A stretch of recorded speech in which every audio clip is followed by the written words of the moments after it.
to another episode of All Aboard the Obedience Train. And I'm the Top Dog Eileen Proctor here on VLP TV. That's Villa La Paz Cage-Free Pet Resort and Spa. And we're joined, of course, by Wendy Fairclough, Director of Training. Wendy, how are you? Good. Good. Nice to see you again. Yeah. Nice and bright and sunny in your yellow t-shirt there. Going retro. Going retro. The old look. I got the new look. What do you think? All right. Well, we're here today to talk to you about something new that's happening at Villa La Paz. As you probably have heard, Villa La Paz was rewarded for all of their fabulous service and quality and consistency with an azcentral.com Reader's Choice Award for Best Boarding and Pet Resort. And that is not by accident. It is due to the consistent diligence that you have for making sure that the staff is trained the right way, that the dogs that are coming in are the right dogs, and you have taken new action to be able to make sure that training for all of our staff is in fact top-notch. Why don't you tell us what you're doing? Well, what we're doing is we're creating a series of videos that's going to help our counselors with recognizing certain things that before they come in and we hire them on, they'll watch this video and see what our expectations here are of the dogs, of them, and stuff like that. We can also use it to show our clients exactly what we do here.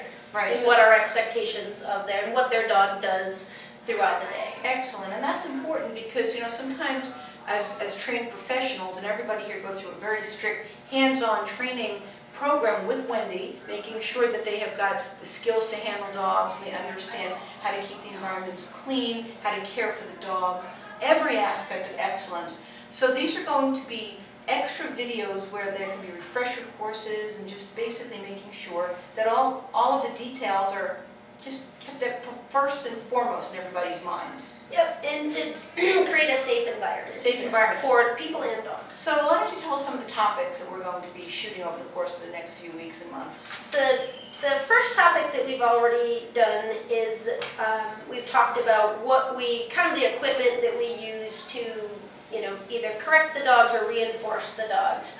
If they need a timeout, why they got the timeout and what we do for timeouts, or they're doing a behavior that we don't want to see, so we'll interrupt them.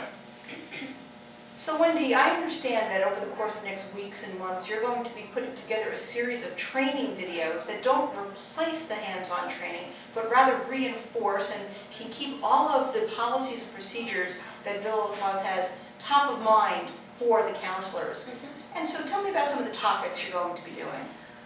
The first topic that we have already completed is kind of our equipment, what we use to either correct a dog, reinforce a dog, or to kind of stop unwanted behavior that we have.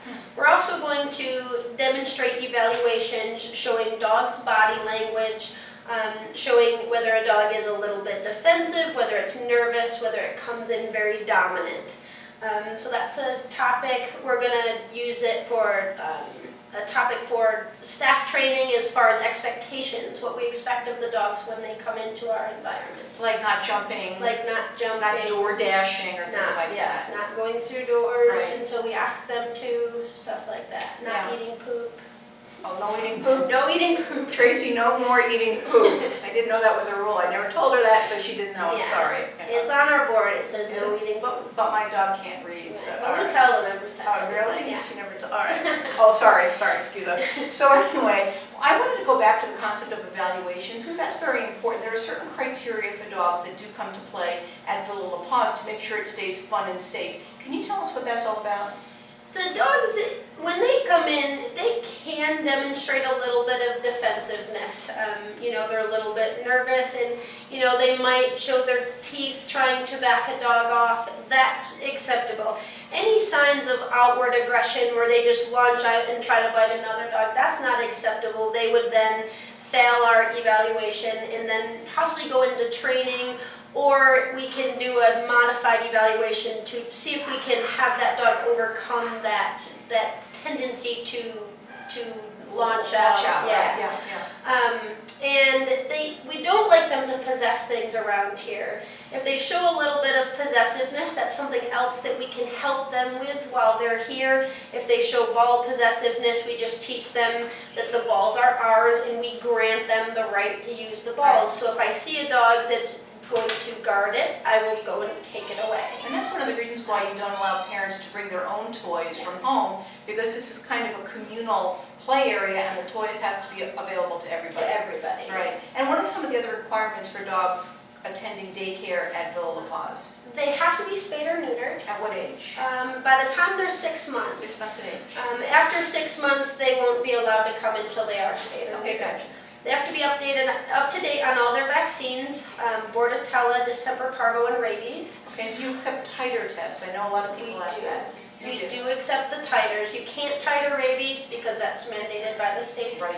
But you may titer the distemper parvo. Great, just bring in the certificate and that proves that. And that will prove that. And by the way, the vaccinations are actually to protect your dog, not so much that other dogs would get anything. So you're really, if you're not getting your dog vaccinated up to date on vaccines, you're hurting your dog more than anything. And we usually require those every year. If a vet, a dog is in middle age, let's say, and a vet will say that this distemper parvo vaccine is good for 3 years, we will accept that also. Okay, and we'll put that in, and we don't require it until the vet requires it for health reasons. Great. Any other requirements for dogs that want to come and play at the daycare?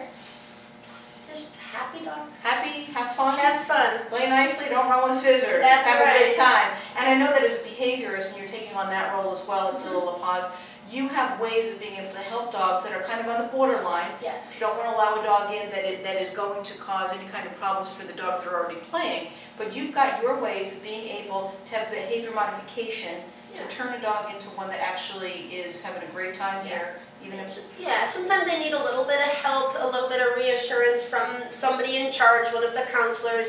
Just that they know that we're in charge and they don't need to take charge of the situation, and then just help them feel comfortable with that group of dogs. Excellent. So Wendy trains the dogs. Wendy's a behaviorist for the dog, and she's a trainer and a behaviorist for the staff as well. Wendy, you do it all.